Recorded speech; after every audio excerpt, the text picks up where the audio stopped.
semuanya, apa kabar adik-adik kelas 5? Semoga semuanya sehat ya. Nah, kalau misalkan ada yang sakit, ya semoga cepat sembuh. Nanti kakak juga bantu doain, teman-teman yang lain juga bantu doain ya. Nah, adik-adik, hari ini hari apa sih? Bukan hari Minggu biasa loh. Ada yang tahu kenapa?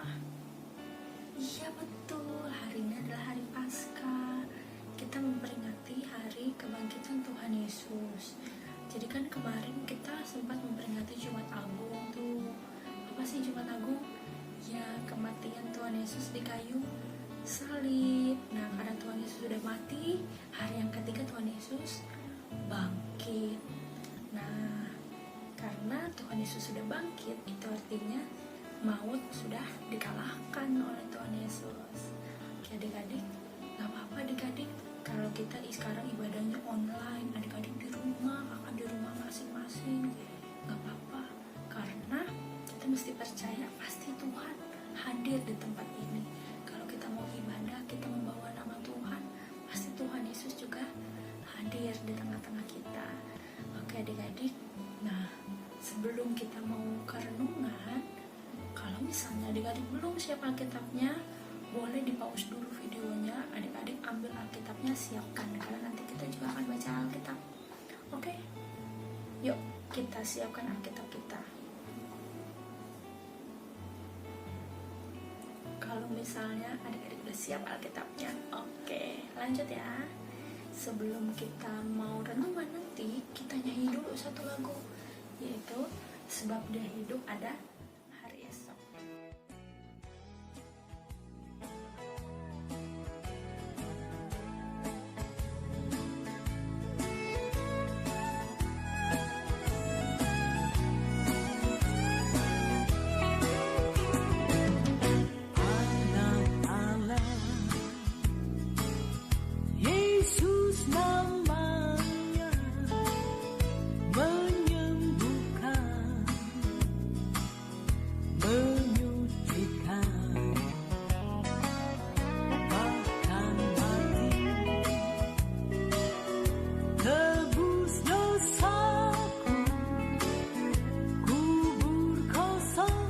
Membuktikan Dia hidup, sebab Dia hidup, ada hari esok, sebab Dia hidup, ku tak gentar, karena ku tahu Dia pegang hari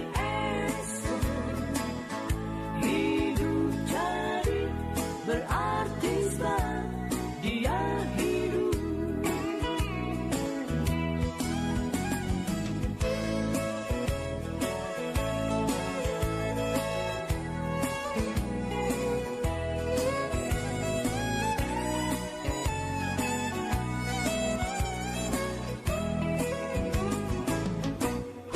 Anak Allah, Yesus namanya, menyembuhkan, menyucikan, bahkan mati, tebus dosaku, kubur kosong, membuktikan Dia hidup, sebab Dia hidup, ada hari esok, sebab Dia hidup, ku tak gentar, karena ku tahu Dia pegang hari esok, hidup jadi berarti sebab Dia hidup. Karena ku tahu Dia pegang hari esok, hidup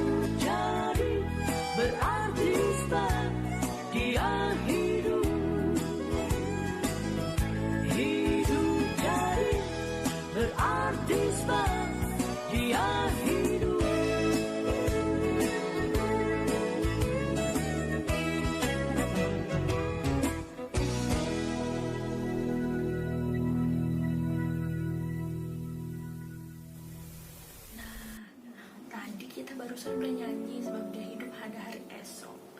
Apa sih kira-kira yang bisa kita pelajari dari lagunya? Iya adik-adik, karena Tuhan Yesus bangkit, Tuhan Yesus hidup, maka hari esok itu tetap ada. Berarti artinya apa? Harapan selalu akan ada. Kita nggak usah khawatir karena Tuhan punya hari esok. Tuhan yang pegang hari esok di kehidupan kita. Jadi adik ya, kita mau mendengarkan firman Tuhan melalui renungan. Sebelumnya kita siapkan hati kita. Kita berdoa dulu. Kakak yang pimpin doa ya. Yuk. Kita sama-sama berdoa, sikap doa yang baik. Bapa, terima kasih atas kasih-Mu kami boleh menyelenggarakan ibadah bersama-sama. Meskipun kami beribadah di rumah kami masing-masing, kami percaya Engkau tetap hadir di tengah kami ya Bapa. Bapa, sebentar kami mau mendengarkan firman-Mu. Kiranya kami dapat mendengarkan firman-Mu dengan baik dan kami dapat menghayati makna kebangkitan Tuhan Yesus di kehidupan kami ya Bapa. Sehingga nantinya kami boleh menjadi anak-anak yang berani untuk menjalani hari-hari kami ya Tuhan. Inilah kami ya Bapa. Dalam nama Tuhan Yesus Kristus kami sudah berdoa dan mengucap syukur. Amin. Oke, kita udah berdoa. Yuk kita ambil Alkitabnya, kita buka dari Markus 16 ayat 1-8. Kakak ulang ya. Markus 16 ayat 1-8. Yuk kita baca. Kakak akan bacakan buat adik-adik semua ya. Judulnya Kebangkitan Yesus. Setelah lewat hari Sabat, Maria Magdalena dan Maria ibu Yakobus serta Salome membeli rempah-rempah untuk pergi ke kubur dan meminyaki Yesus. Dan pagi-pagi benar pada hari pertama minggu itu setelah matahari terbit, pergilah mereka ke kubur. Mereka berkata seorang kepada yang lain, "Siapa yang akan menggulingkan batu itu bagi kita dari pintu kubur?" Tetapi ketika mereka melihat dari dekat, tampaklah batu yang memang sangat besar itu sudah terguling. Lalu mereka masuk ke dalam kubur dan mereka melihat seorang muda yang memakai jubah putih duduk di sebelah kanan. Mereka pun sangat terkejut. Tetapi orang muda itu berkata kepada mereka, "Jangan takut. Kamu mencari Yesus orang Nazaret yang disalibkan itu. Ia telah bangkit. Ia tidak ada di sini. Lihat, inilah tempat mereka membaringkan dia. Tetapi sekarang pergilah, katakanlah kepada murid-muridnya dan kepada Petrus, ia mendahului kamu ke Galilea. Di sana kamu akan melihat dia seperti yang sudah dikatakannya kepada kamu." Lalu mereka keluar dan lari meninggalkan kubur itu, sebab gentar dan dahsyat menimpa mereka. Mereka tidak mengatakan apa-apa kepada siapapun juga karena takut. Dengan singkat mereka sampaikan semua pesan itu kepada Petrus dan teman-temannya. Sesudah itu Yesus sendiri dengan perantaraan murid-muridnya memberitakan dari timur ke barat berita yang kudus dan tak terbinasakan tentang keselamatan yang kekal itu. Ya, sedemikian jauh adik-adik pembacaan firman Tuhan. Nah, apa sih yang kita pelajari dari firman Tuhan yang barusan kita baca bareng-bareng? Jadi ceritanya apa adik-adik? Ada ibu-ibu, ada berapa? 3. Namanya siapa? Maria Magdalena, Maria ibu Yakobus serta Salome.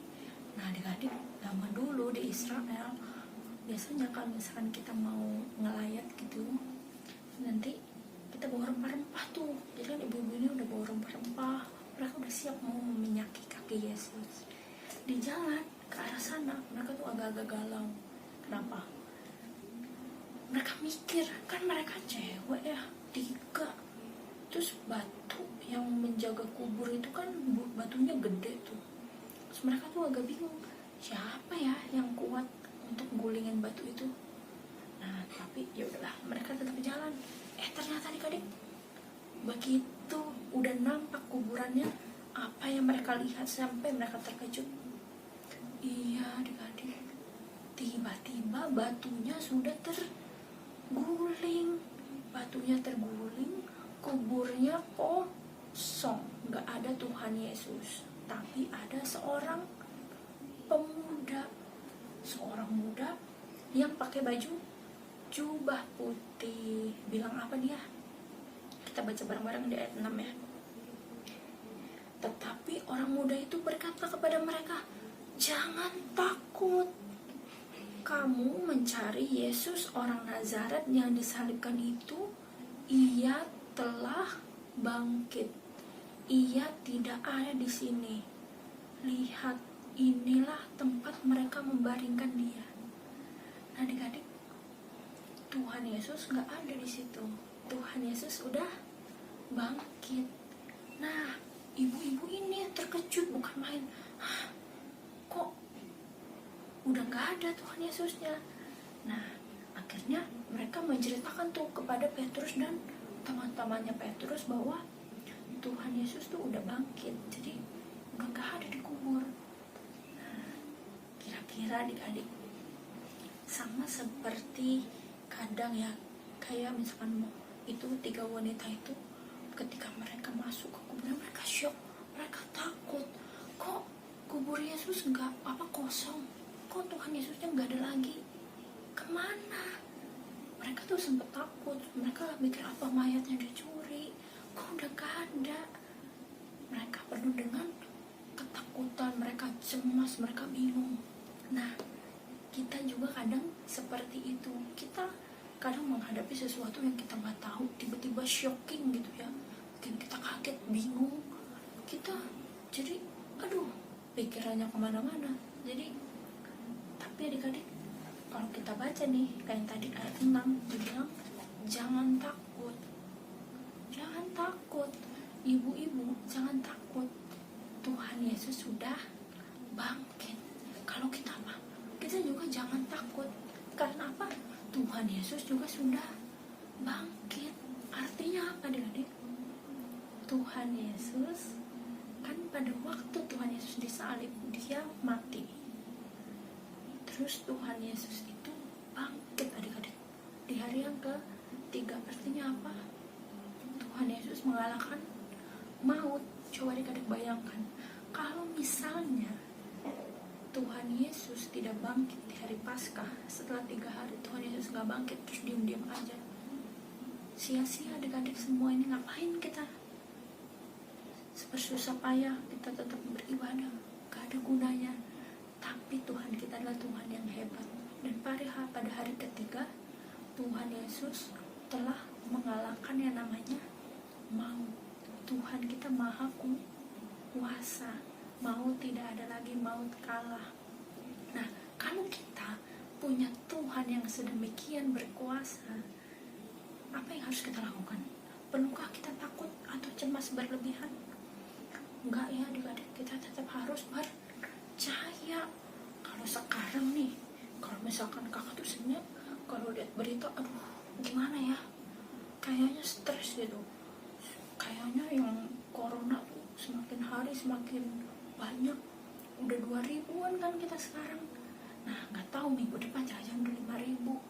Tapi adik-adik nggak usah takut, nggak usah cemas. Kita tetap jaga diri, juga jangan sembarangan ya. Kita tetap ya menuruti anjuran pemerintah dan WHO. Tapi kita nggak usah terlalu takut, karena kalau stres bisa-bisa kita malah sakit ya. Nah, kita tetap percaya bahwa nggak ada sedikit pun hal-hal yang terjadi di luar kemampuan Tuhan. Kalau misalnya saat ini kita cemas, kita nggak perlu cemas. Karena apa? Kita aman dalam perlindungan tangan Tuhan. Kayak lagu yang tadi, sebab dia hidup ada hari esok. Harusnya kita penuh dengan harapan. Tuhan pasti bisa untuk meredakan semuanya. Dan kita tetap harus percaya. Kita tetap berdoa, kita mendoakan para tenaga medis adik-adik, karena kan mereka kerjanya capek banget. Terus mereka harus berpacu dengan yang namanya takut ketularan. Kalau misalkan tenaga medis, mereka kontak langsung dengan para pasien. Kalau kita masih jauh, yang benar. Tapi bukan berarti kita jadi, wah aku kan punya Tuhan yang hebat, nggak apa-apa aku main aja keliaran. Itu nggak boleh adik-adik, nggak boleh. Kita tetap harus bijak ya, kita tetap jaga kesehatan, kita tetap mendoakan, dan kita juga doakan pemerintah. Kenapa? Karena mereka juga manusia adik-adik, kadang mereka bingung mesti ngapain. Tapi kita doakan supaya pemerintah kita juga bisa mampu melewati semuanya ya adik-adik. Kita gak usah terlalu takut, kita percaya aja suatu saat wabah ini akan selesai. Pada saatnya kita bisa ibadah sekolah minggu bareng-bareng, kita bisa ke sekolah, kita belajar sama teman-teman, ketemu bapak ibu guru, kita juga bisa main sama tetangga di luaran, kita bisa ke mall, bisa ke tempat-tempat ramai, kita bisa jalan-jalan pada waktunya nanti adik-adik. Sekarang kita lakukan porsi kita, yaitu apa? Diam di rumah, tetap belajar di rumah, beribadah di rumah, tetap waspada, tapi nggak usah takut. Kenapa? Karena Tuhan Yesus bangkit dari kematian. Itu menunjukkan apa? Tuhan Yesus penuh kuasa. Tenang aja, hidup kita pasti aman di tangan Tuhan. Kita hanya melakukan bagian kita aja, apa yang tadi kakak udah sebutkan. Kita melakukan bagian kita dan tetap percaya Tuhan pasti bisa memulihkan keadaan pada saatnya. Ya adik-adik, kira-kira itu cerita kakak. Nah, Halo adik-adik, Kak JJ di sini. Jadi kakak bakalan ngejelasin aktivitas ke kalian, ini aktivitasnya.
Nah, itu dia aktivitasnya.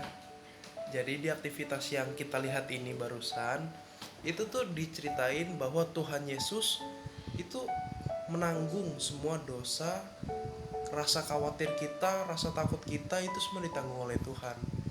Jadi tugas kita itu sekarang adalah belajar berdoa, seperti mendoakan diri kita sendiri, mendoakan orang tua, mendoakan orang-orang yang sakit, mendoakan saudara, teman, dan sebagainya.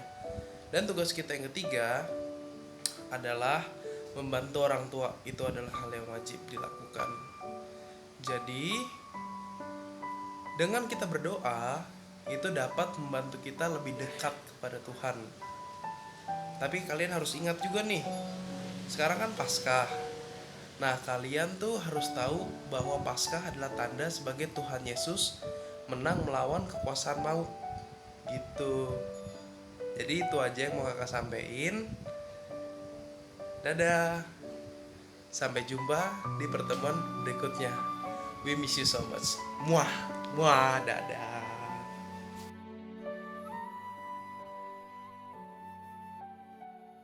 Halo teman-teman semua, apa kabar? Semoga sehat semua ya. Selamat Paskah, Tuhan Yesus memberkati. Aku kangen kalian semua. Halo kakak-kakak sama teman-teman. Selamat Hari Paskah ya. Semoga sehat selalu. Teman-teman, apa kabar kalian semua? Semoga kalian semua bisa sehat selalu ya. Dan saya di sini mau mengucapkan selamat Hari Paskah. Tuhan Yesus memberkati. Selamat Paskah teman-teman, semoga di Paskah ini mendatangkan damai sejahtera dan sukacita bagi kamu.